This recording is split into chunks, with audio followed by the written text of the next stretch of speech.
Once everything's unpacked, the propeller protector can be removed and I'll get the Mini 2 unfolded.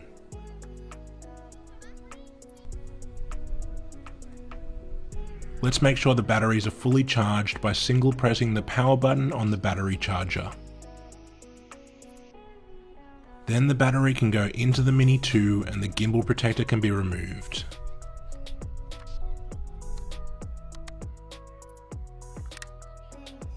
The gimbal protector has to be removed before takeoff so that the gimbal can move freely. It's simply providing protection for the camera gimbal whilst it's packed away.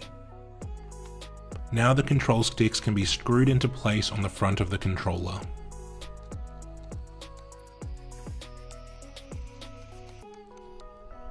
The wireless antenna, which doubles as a phone mount, extends out from the top of the remote, and hidden beneath it is the USB cable which is used to connect to the phone.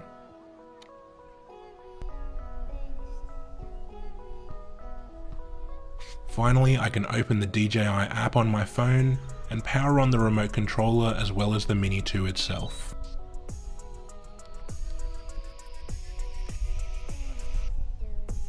Once we connect the app, the video feed from the Mini 2 will start streaming to the phone's display, and we can start the motors and are now ready for takeoff.